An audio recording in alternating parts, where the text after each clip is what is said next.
My last few videos have been fairly hard. But I have to get you ready for what's coming. If you claim to be a Christian, then hard stuff is coming, and we are ready and willing to be. We have to be conformed not to this world and this standard, but to another standard, a kingdom that isn't of this world. We were given eternal life through Jesus Christ. However, we need to live a life that respects that through discipline and holiness and righteousness. That's my heart, to get you to look at this book and pray every day and be ready. But today, a little bit different story. Something happened to me this week. And I always love to come to you with what happens in my life and how it ties back to the Bible. Because my heart is to show you that this book isn't it's not this old collection of stories. It's incredibly relevant. Now, I'm going to tell you that what we're going to talk about today, my house is not under siege by a wicked nation that's coming against me. However, there was a threat to my household. There was a threat to my anxiety. There was a threat to my comfort. And King Hezekiah has to deal with the Assyrian army that's coming his way. And how does he handle it? Well, he handled it the same way I handled my little issue in my house. That's why it's relevant. Because the God who shows us how men deal with hard stuff in the Bible expects us to deal with the hard stuff in our own life. And he's going to respond most likely the same way, because he's the same God from the past and the present into the future. Let's start the story. 2 Kings chapter 18. In the 3rd year of Hoshea, son of Elah, king of Israel, Hezekiah, the son of Ahaz, king of Judah, began to reign. Quickly, let's put it together. After Rehoboam made some silly mistakes and made some people mad, and as God's judgment against King Solomon for falling away from the faith, Jeroboam was given the northern kingdom, the top 10 out of the 12 tribes. Judah held 2 tribes in the south. So Israel was divided to the northern kingdom and the southern kingdom. They were against each other all the days of their existence. At the beginning of this story, Hoshea is the king of the north. Hezekiah is the king of the south. Hezekiah was 25 years old when he began to reign, and he reigned 29 years in Jerusalem.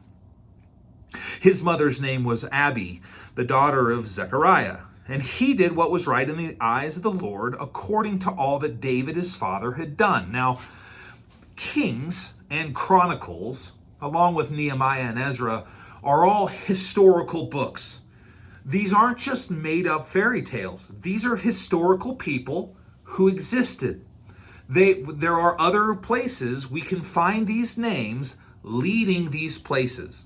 So it's important to know that whoever wrote Kings, most likely Ezra, I believe, wrote down the points by which we needed to know. He wrote it all down here for us.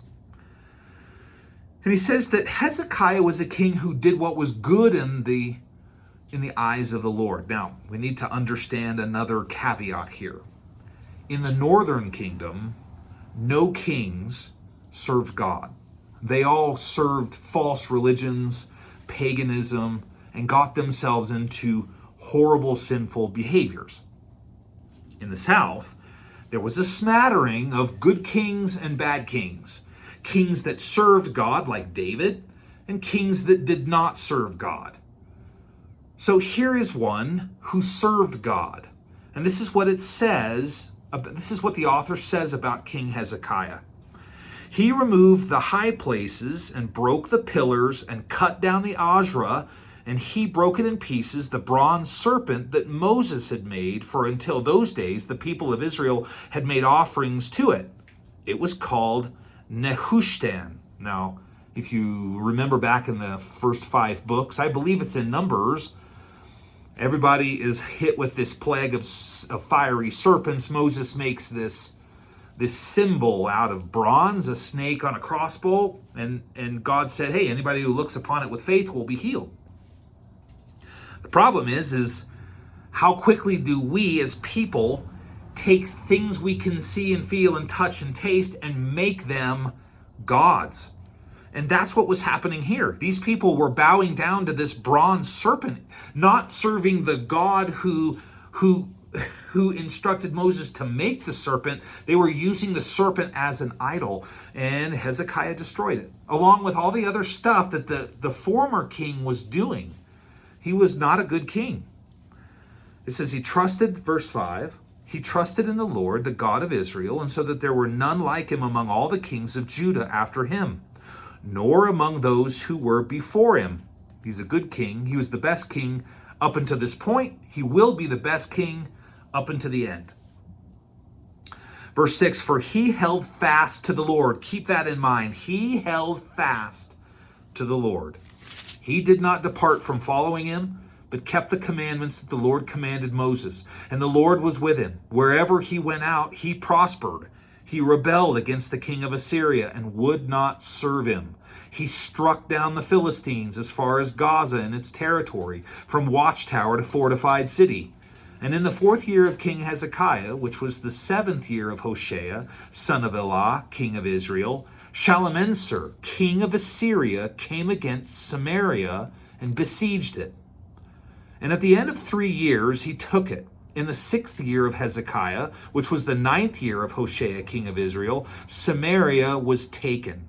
Samaria is the capital city of the northern kingdom, much like Jerusalem is the capital city of the southern kingdom. The king of Assyria carried the Israelites away to Assyria and put them in Halah and on the Habor and river of Gozan and in the city of the Medes, because they did not obey the voice of the Lord their God, but transgressed his covenant. Even all that Moses, the servant of the Lord, commanded, they neither listened nor obeyed. Let's stop here for a second and look at the picture.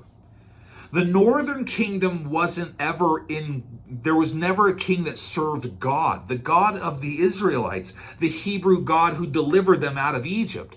So quickly they fell into false prophecy. They fell into false religions, false gods, paganism, all of this other stuff. They had rebelled against God. The difference is Hezekiah in the south is holding fast to God, doing what God wants him to do, looking to God for his problems, and everything that Hezekiah did prospered. However, the southern kingdom was carried away by Assyria as a judgment for their falling away and their rebellion against God. I need you to see this difference. If you serve God with all your heart, soul, mind, and strength, that was a promise that we see given to Abraham, Isaac, Jacob, Moses, Joshua, all the way through there. If you just serve me, keep the book in your heart, you will not be tread down. No one can stand against you. I will protect you in everything you do. You will prosper. I will give you the land. I will give you all the things that you need. And however, Hezekiah is going down that way. Israel did not. The northern kingdom did not. And they're carried away in judgment. So it says here now in verse 13, in the 14th year of King Hezekiah, Sennacherib, king of Assyria, Sennacherib is the next king after Shalmaneser. Sennacherib, king of Assyria, came up against all the fortified cities of Judah and took them. Judah is the southern kingdom. So now Hezekiah is watching Assyria coming into his southern kingdom, and all these fortified cities in the southern kingdom are falling. He's watching his nation fall to Assyria. Now remember, he's a king who has followed God, but now there's a threat. Verse 14, and King Hezekiah of Judah sent to the king of Assyria at Lachish, saying, I have done wrong. Withdraw from me. Whatever you impose on me, I will bear. And the king of Assyria required of Hezekiah, king of Judah, 300 talents of silver and 30 talents of gold. And Hezekiah gave him all the silver that was found in the house of the Lord, and in the treasuries of the king's house. At that time, Hezekiah stripped the gold from the doors of the temple of the Lord, and from the doorposts that Hezekiah, king of Judah, had overlaid, and gave it to the king of Assyria. And the king of Assyria sent the Tartan, the Rabsaris, and the Rabshakeh with a great army from Lachish to King Hezekiah at Jerusalem. And they went up and came to Jerusalem. And when they arrived, they came and stood by the conduit of the upper pool, which is on the highway to the washer's field. And when they called for the king, there came out to them Eliakim, the son of Hilkiah, who was over the household, and Shebna, the secretary, and Joah, the son of Asaph, the recorder. Now let's stop here and talk about the scenes. Let's step back and look what's happening. Hezekiah is a man of God. He holds fast and has always prayed to and has lived a life that is always seeking after God. He's a man of faith. However, in watching what happened to the north, Assyria came in, took all those people away, took them back to Assyria, and then he filled the land with all these immigrants of all these other nations of which he had destroyed. Assyria was moving people, picking them up, moving them into different places, and then kind of cohabitating lands with all of this kind of mishmash of people. That's why we find that the Jews, the purebred Jews, hated the Samaritans. Because the Samaritans were Jewish people who had married other people, who had married other nations, and had brought in just kind of a messed up version of Judaism. The whole point, Jesus moved into Samaria to meet a woman at a well and to save those people and discuss with them who truly the Messiah was. Because they were Jews and they prayed in Judaism, but the purebred Jews of the south didn't like him. It was a race relation problem. Assyria was moving all these groups of people around and kind of mashing up borders and making it kind of a melting pot of people. Does that sound like the United States right now? So Hezekiah has watched the northern kingdom fall apart, and then they were taken away and destroyed, and all these people, and he doesn't want that to happen for his nation. Now, he is a man of God. However, he's watching this happen. How many times? Gosh, how many times have I believed that God had my best interest in mind, and I had believed what was going on, but just like Peter, I was standing on the water, keeping my eyes on Jesus, and then I started to look around at the boisterous waves, and I started to sink. My faith started to fail. God is so gracious. God tells us what perfect faith looks like. He doesn't expect it. He knows that we're made of dust. He has compassion on us because we're weak. But he wants us to continue building our faith in God. Hezekiah is now looking at a very difficult situation here. Because unlike Peter, who kind of sank into the water, he's got to make a decision that will save or destroy his nation. And he sees these guys come against. Now, he stepped out of the way of the sin that was to serve Assyria. Assyria had been bullying him for a number of years, and Hezekiah, who believed in God, knew that God would protect him. So he said, you know what, I'm not going to serve you anymore, and Assyria got mad. So Assyria started to come in and take away all these nations, and he said, okay, I'm sorry, Assyria, I was wrong. Pull yourself away. I'll pay you whatever you want. And it becomes a ransom. But know that sin doesn't leave after the first try. Sin only gets harder.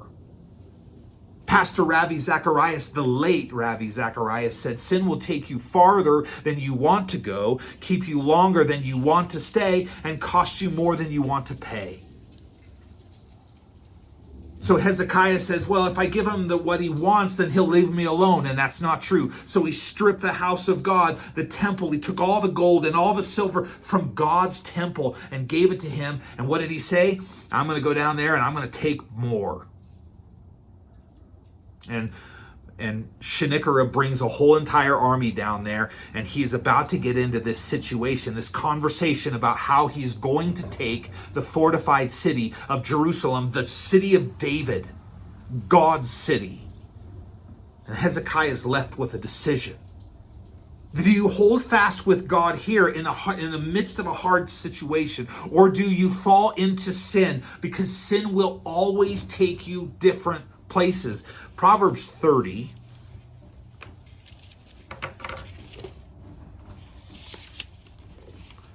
Proverbs 30 has something to say about sin taking too much. You can never close the mouth of sin. It says in Proverbs 30:15, it says, the leech has two daughters, give and give. Three things are never satisfied. Four never say enough. Sheol, which is hell, the barren womb, and the land never satisfied with water, and the fire that never says enough. Sin never says enough. It only takes you further and further and further and further. Satan is here to destroy you with it. So somewhere along the line, Hezekiah is going to have to step back and say, enough. I'm not falling into this fear. I need God. I need the God of Abraham, Isaac, and Jacob, my God, the one that I hold on to get me out of this situation. So it says in verse 19 of 2 Kings, it says, and the Rabshakeh said to them, say to Hezekiah, thus says the great king, the king of Assyria, on what do you rest this trust of yours? Do you think the mere words or strategy and power for war? In whom do you now trust that you have rebelled against me? Behold, you're trusting now in Egypt, that broken reed of a staff, which will pierce the hand of any man who leans on it.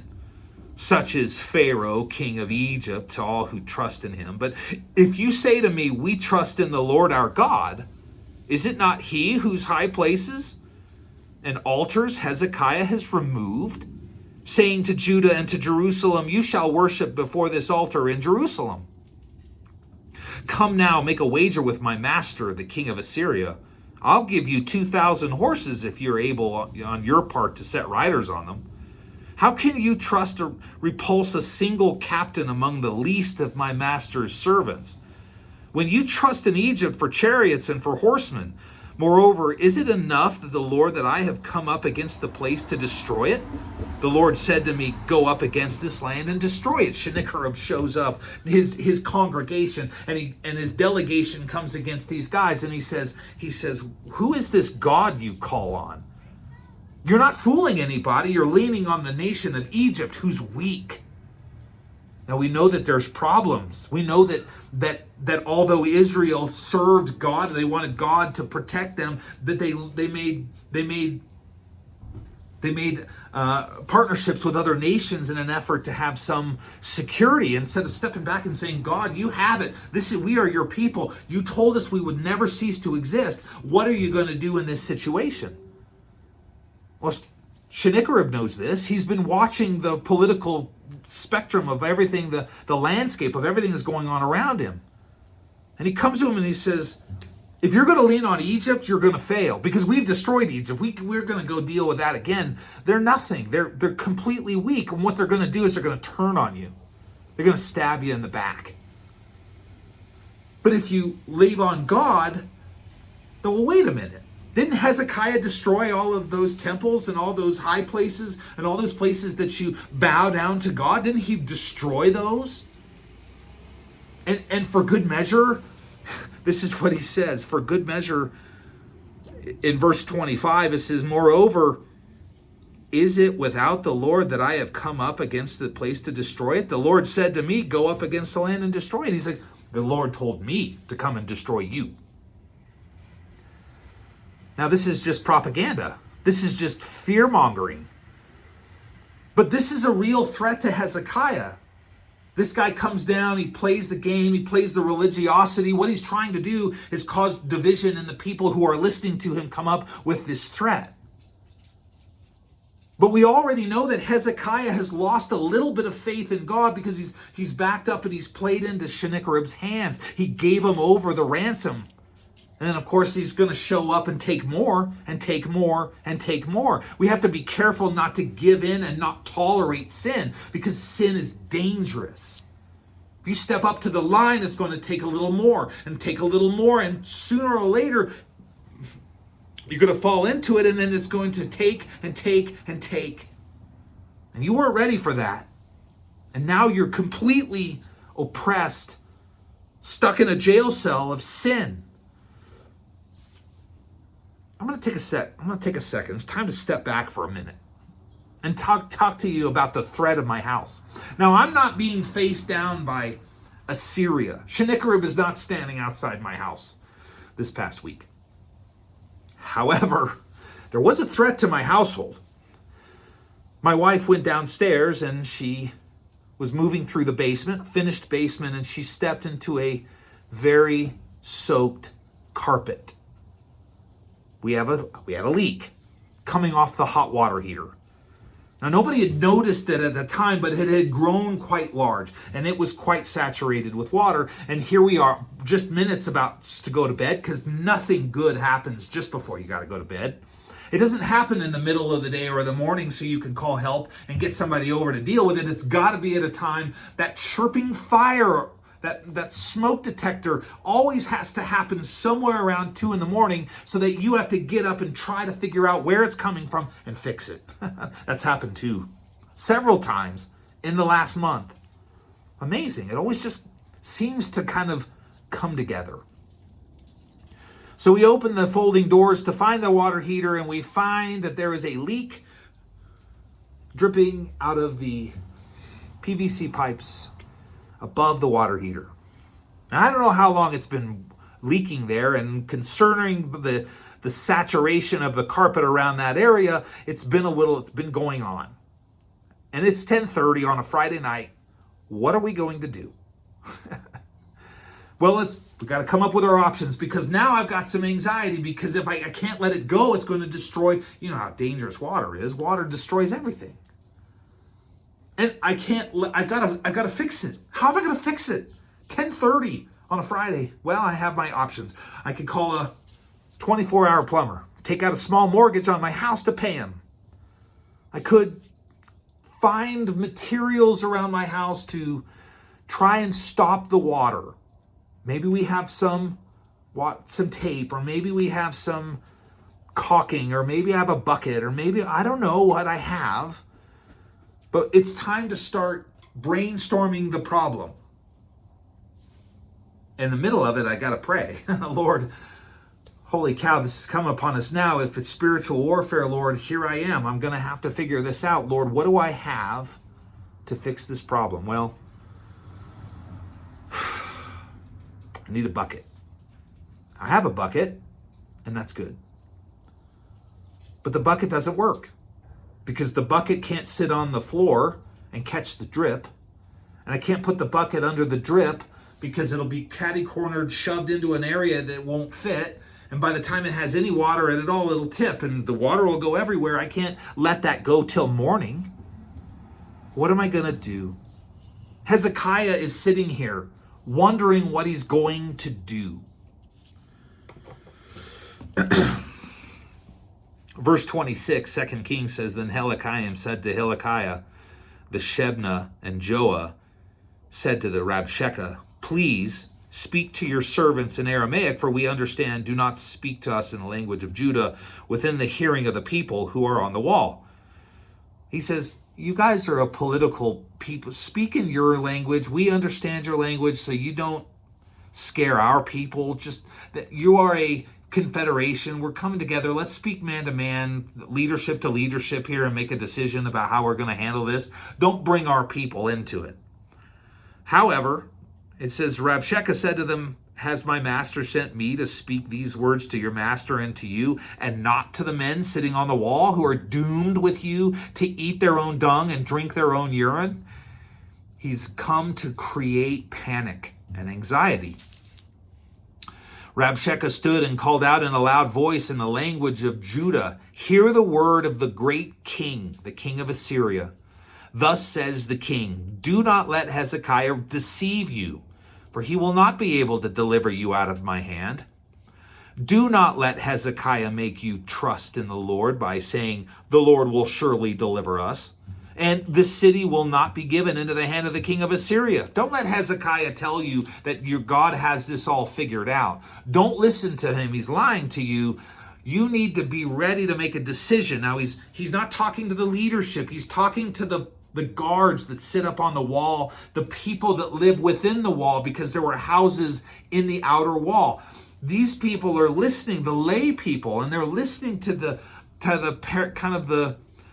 propaganda that he's trying, the fear mongering, knowing that if he tells enough people, this thing's going to spread like wildfire throughout the whole city, and now you're going to have division. Those who want to give up because they're afraid, and those who want to stand and fight because God is with them, and they're going to have this problem.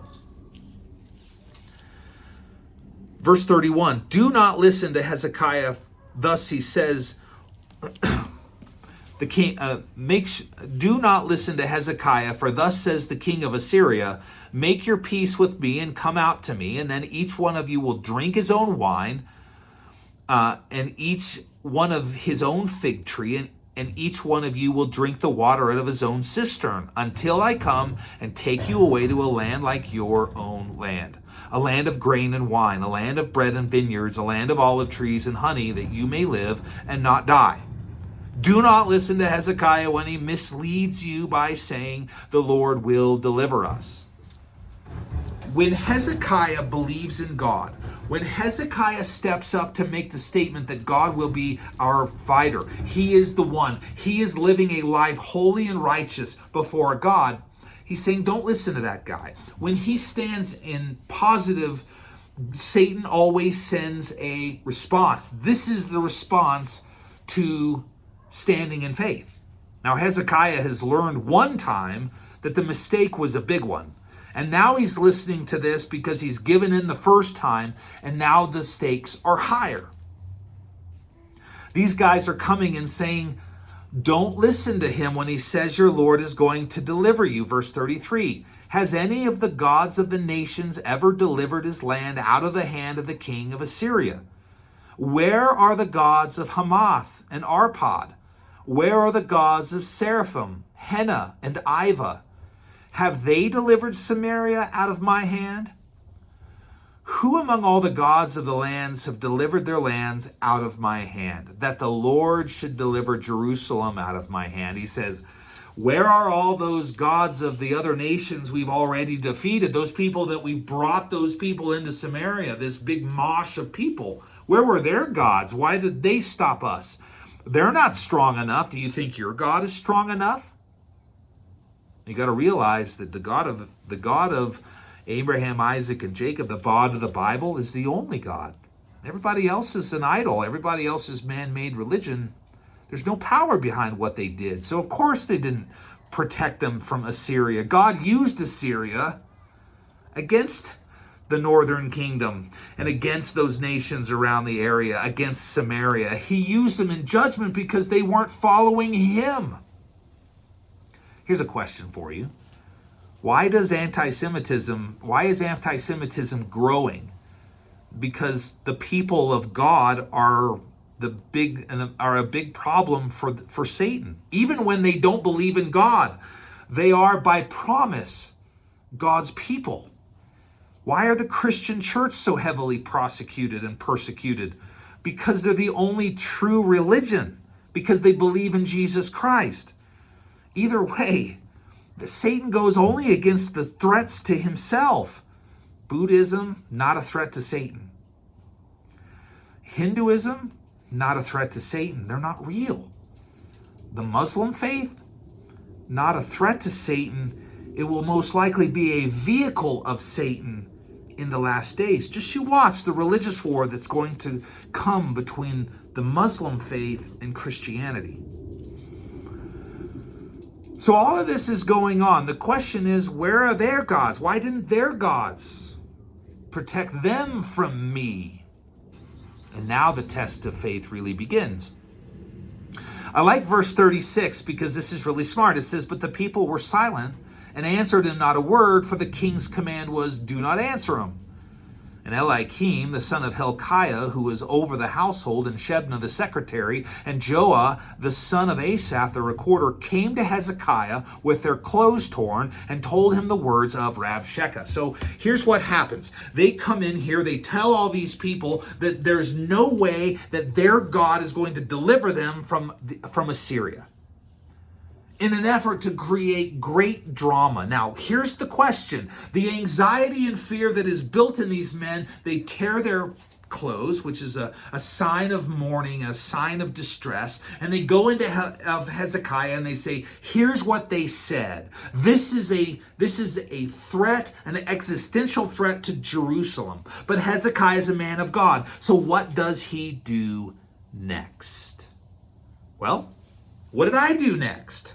I couldn't fit the bucket up there. I couldn't call or afford a guy to come in. I just needed to put my head together with my wife and come up with a solution. And I thought, well, gosh, if only I had a hose.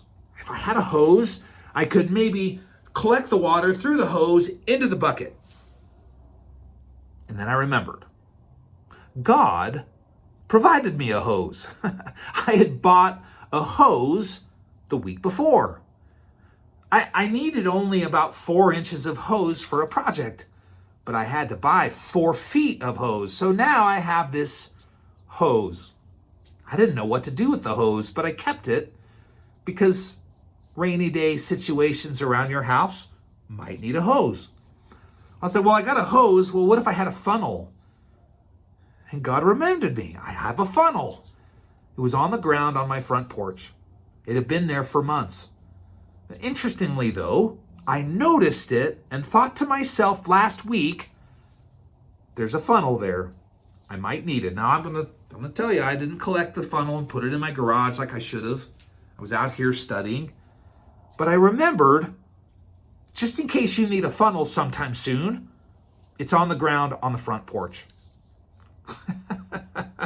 And I told my wife, I've got a hose, and I know where the funnel is. I'll be right back. We rigged up a funnel, zip tied it to the leaking pipe, ran the hose into the bucket, and it was leaking at a rate that we were comfortable with, and we left it till morning. God had already prepared the answer in the midst of a trial, in the midst of the hard part. We still got to fix it. And I don't know how to do that. And I'm not sure what's going to happen there. But it's at least put a Band-Aid on the situation so that we could fix the problem at another time. And I prayed, Lord, okay, thank you for providing me the acute issue. Now we can go, and I pray that you would provide me an answer to how to fix the problem. So that's what we find out in this story. 2 Kings chapter 19, Hezekiah, instead of saying, okay, let's just give you everything that you want and maybe you'll go away, that didn't work the first time. They came back because sin destroys us so many times. And he decides to take it a different way. Look what he says. It says, as soon as King Hezekiah heard it, this is chapter 19, verse 1, he tore his clothes and covered himself with sackcloth and went into the house of the Lord. Oh, he went to the house of the Lord. That God, it says up here, he was holding so fast to, that God that when he prayed, everything prospered, the God that he had been serving and doing work for and living holy and righteous and leading the nation because the nation was prospering, and Satan had to come against him because there's always a return. When you do good things for God, Satan has got to have, he needs to bring a response. He goes to the house of the Lord. Didn't do that the first time, but he does it now. Verse 2, and he sent Eliakim, who was over the household of Shebna, the secretary, and the senior priest, covered with sackcloth, to the prophet Isaiah, the son of Amoz. And they said to him, thus says Hezekiah, this day is a day of distress, of rebuke and of disgrace. Children have come to the point of birth, and there is no strength to bring them forth. It may be that the Lord our God heard all the words of the Rabshakeh, whom his master the king of Assyria has sent, to mock the living God, and will rebuke the words that the Lord your God has heard. Therefore lift up your prayer for the remnant that is left. And when the servants of King Hezekiah came to Isaiah, Isaiah said to them, say to your master, thus says the Lord, do not be afraid because of the words that you have heard, with which the servants of the king of Assyria have reviled me. Behold, I will put a spirit in him, so that he shall hear a rumor and return to his own land, and I will make him fall by the sword in his own land. Oh. Well, this is pretty cool because God is already starting to move it. God is already starting to bring an answer to the situation.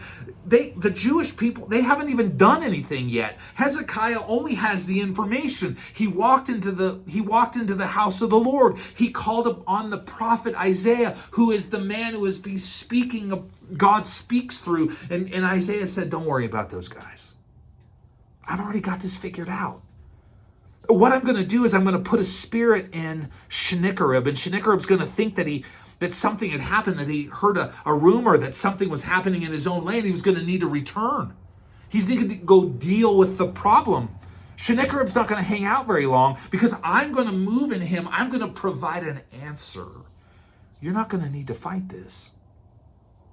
And look what it says. It's even more dire than that. It says, behold, I'll put a spirit in him so that he shall hear a rumor and return to his own land, and I will make him fall by the sword in his own land.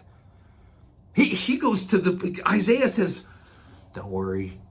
Sennacherib's going to leave. He's going to get this spirit. He's going to go home and he's going to die there. You're not going to need to worry about it. I've got all the answers. Isn't this the truth? Sometimes we get ourselves caught up in believing I've got to do something. I've got to do something. I've got to do something. And God's just saying, I got it all figured out. I provided you a funnel. And I provided you a hose that you didn't think you needed but I knew you needed it. I provided you a bucket. I provided you a zip tie. And I put in your heart that this is how this is going to work. Everything's going to be fine. I'm behind everything sovereignly that's going on in your life. Don't fear and don't be anxious. I have thought, I'm already ahead of you. The Bible tells us, don't fear, don't worry about anything. Don't worry about what you're going to eat or drink. Don't worry. The Gentiles know that they ask about it. They know, the Father knows you need them. I take care of the birds. You're higher than the birds. You're better than the birds. Wouldn't I take care of you too? That's kind of the idea here. Now Hezekiah is facing down a life and death situation about his nation. I'm just facing down a dripping leak. But it caused a lot of anxiety for us for a little while until we had an answer. Now we don't know how we're going to fix it yet, but God provided the first half of the equation. And I got to step back and say, Father, I pray, I thank you for what you've done. And Lord, I need an answer. How are we going to fix this problem? Well, let's see how God fixes this problem. Chapter 19, verse 8, the Rabshakeh returned and found the king of Assyria fighting against Libnah, for he heard that the king had left Lachish. And so now the king heard concerning Turkah, king of Cush. Behold, he is set out to fight against you. So he sent messengers again to Hezekiah. So what's happened is Sennacherib was in Libnah, and he was fighting something. He hasn't even made it to Jerusalem yet. The royal sort of group of people that have been talking with Hezekiah make it back. They hear that Sennacherib came home because of the possibility that Assyria was being attacked. So they come back home and they tell Sennacherib, here's what's going on. So now Sennacherib writes a letter and sends it back to Hezekiah.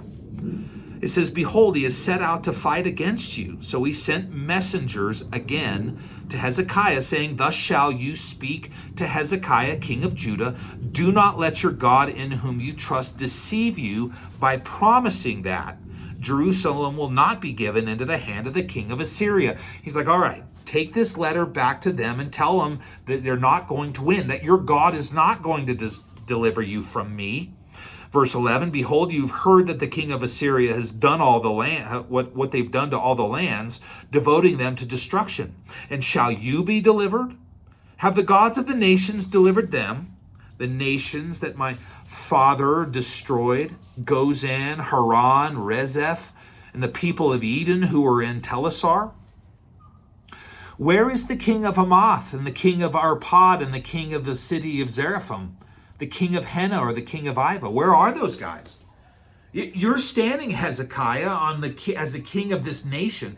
Where did they go? They're all dead. We killed them. We're going to take your nation too, and we're going to kill you. All kind of more propaganda, more fear-mongering, more talk. But what does God say about talk? What does God care about talk? Verse 14. Hezekiah received the letter from the hand of the messengers, and he read it. And Hezekiah went up to the house of the Lord and spread it before the Lord. He takes this letter, he lays it before the Lord in the house of the Lord, and he prays. Hezekiah prayed before the Lord and said, O Lord, the God of Israel, enthroned above the cherubim, you are the God, you alone of all the kingdoms of the earth. You have made heaven and earth. Incline your ear, O Lord, and hear. Open your ears, O Lord, and see, and hear the words of Sennacherib, which he has sent to mock the living God.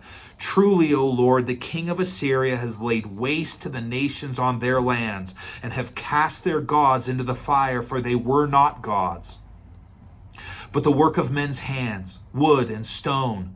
Therefore they were destroyed. So now, O Lord, our God, save us, please, from his hand, that all the kingdoms of the earth may know that you, O Lord, are God alone. Hezekiah takes it to the Lord and says, I know that all the gods of these nations weren't real, that they were idolatry from men's hands, that they could not defend against Assyria. But I know you. You are my God, the God that delivered us out of Egypt, the God that delivered us through the Red Sea, the God that delivered the manna every morning from heaven, the God that delivered the bronze serpent that allowed those who looked upon it to be saved, the God that has done all of these wonderful things. I know you're real. I believe you're real. I hold fast to the faith that I have in you. And he says, I'm going to lay this letter out and I'm going to give it to you because you're going to need to come and defend yourself so that the world knows that you're still God. A brilliant prayer, because it has nothing to do with me, and me. And instead it's God horrified, holy. You're holy and you're just and you're powerful. Glorify yourself in the eyes of those who are watching, that they may know that you're the God of Israel. Well, verse 20 says, then Isaiah the son of Amos sent to Hezekiah, saying, thus says the Lord, the God of Israel, your prayer to me about Sennacherib, king of Assyria, I have heard. This is the word that the Lord, and he talks about this, he talks about this prayer. But I want to fast forward to verse 32. It says, therefore, thus says the Lord concerning the king of Assyria, he shall not come into the city, or shoot an arrow there, or come before it with a shield, or cast up a siege mound against it. By the way that he came, by the same he shall return, and he shall not come into this city, declares the Lord. Declares the Lord. There's no safer place than to stand before a declaration of the Lord. Verse 34, for I will defend this city to save it for my own sake and for the sake of my servant David. Now, it's important to understand, God told David, I promise you will always have a king. You will always have someone in your lineage in the throne. This city will always belong to God. And Jesus will return here. So he says, look, I'm not going to let them come in and destroy my people. I've already promised to maintain you and David's throne. So I'm going to do it for his sake because I made a promise, and I'm a God and I don't break promises. maybe it's a good time to stop and talk about the Abrahamic promise that God made to Abraham way back in Genesis. He says, look, I'm going to make you a father of a nation. Now that nation is the Hebrew people. He says that nation will be so big, it'll be more than the stars in the sky. You won't even be able to count. You're going to have a son in your old age, and that son is going to be the heir that creates a kingdom. Now we know by the Christian church that through Jesus Christ, if you are born again as a Gentile in the church, you're grafted into the Jewish nation. God's people holds two different nations in its hand, the Jewish nation and the church, right? And we're all part of the same nation, all the people of God. Now at that point, he makes this promise with Abraham, and it was a culture. You took an animal, you cut the animal in half, the blood down the middle, everybody walked through and in between this animal as a covenant. It was like signing your name on a contract.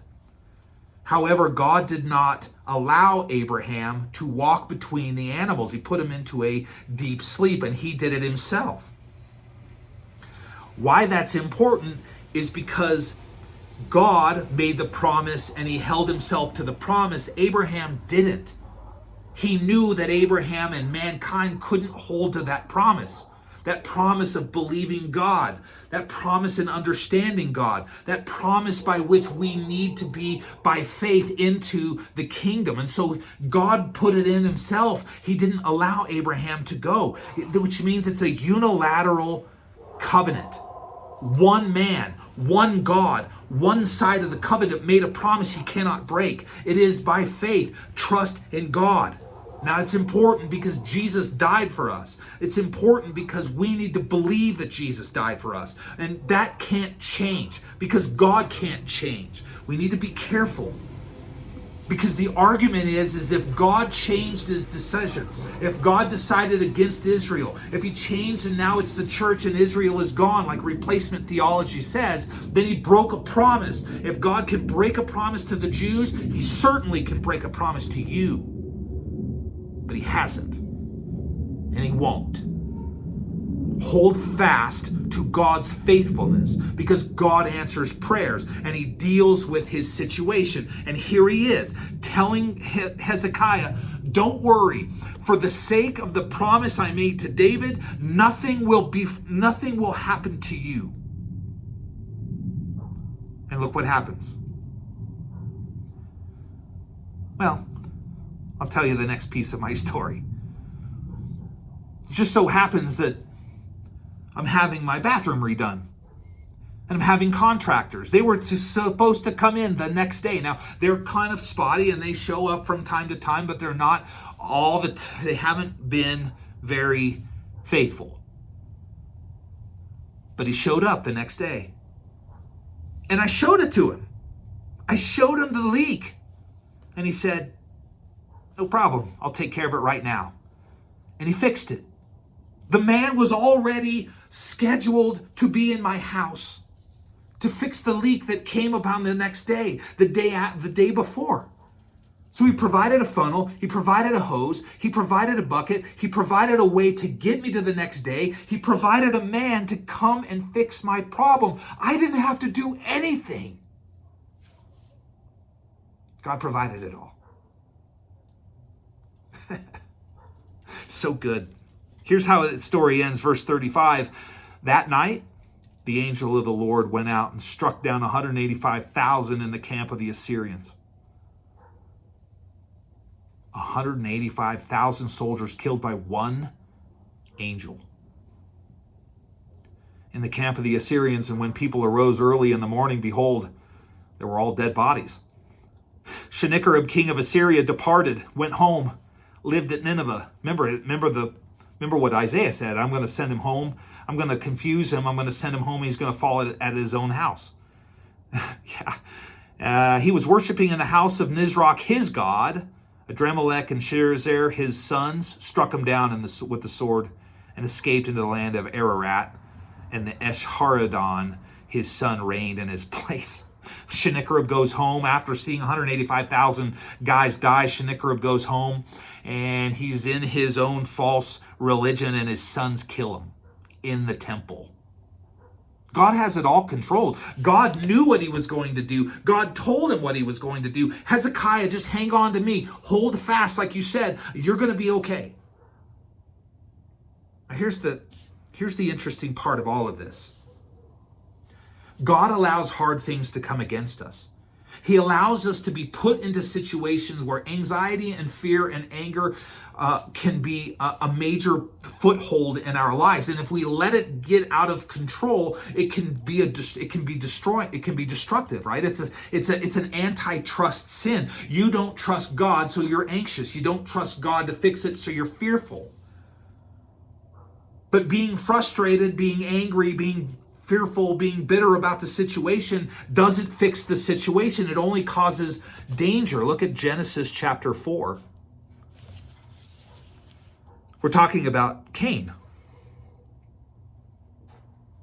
And we'll pick up in in verse 4, verse 1. Now Adam knew Eve, his wife, and he conceived and bore Cain, saying, I've gotten a man with the help of the Lord. And again, she bore his brother Abel. And now Abel was a keeper of sheep, Cain a worker of the ground. And in the course of time, Cain brought to the Lord an offering of the fruit of the ground. And Abel also brought of the firstborn a flock of the fat portions. And the Lord had regard for Abel and his offering, but for Cain and his offering he had no regard. So Cain was angry, and his face fell.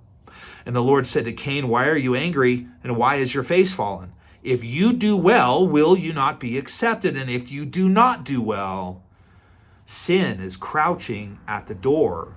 Its desire is contrary to you, but you must rule over it. We have to be careful, because anxiety and bitterness and all these things are footholds for Satan. They become Satan. They're just knocking at the door to destroy your faith. So a hard thing comes against us and we're standing there like, gosh, this really sucks. But it's an opportunity for God to provide and build your faith. And that's what happens to Hezekiah. He makes the mistake and he falls down to thinking he can appease him. When he doesn't, he goes to the house of the Lord and he prays to God. God speaks through Isaiah, and Isaiah says, hey, don't worry about it. God's got this. God knows who you are. God cares very deeply about you. God's not going to let the enemy destroy you because of promises I've made in the past. These are promises that are still good for you today.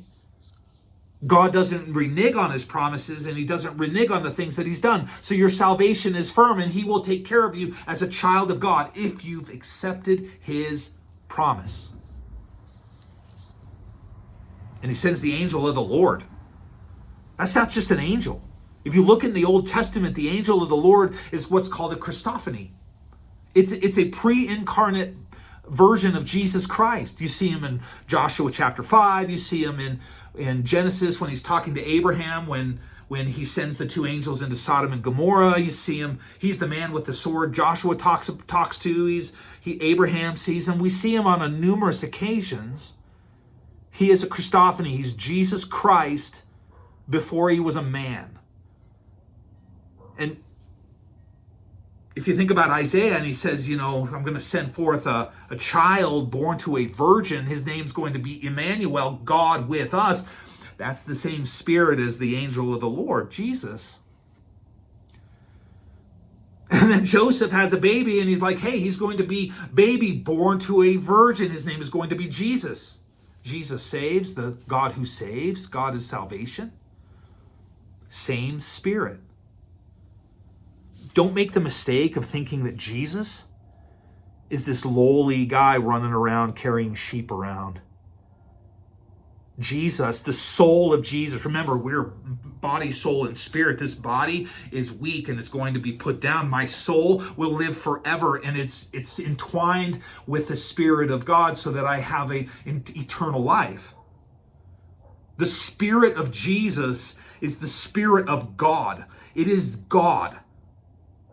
So Jesus, who came and put down all of his glory, but became a little baby in a manger and grew up and became the man who died for us, was also the Spirit, the man before time that killed 185,000 Syrians by himself.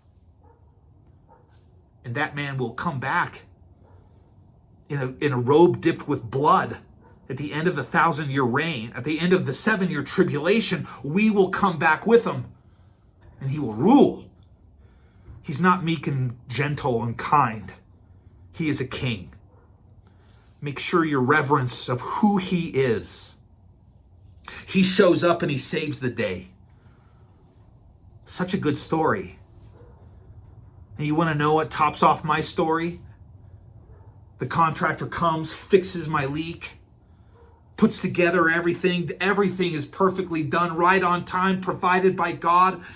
That contractor's name, Jesus. Be blessed.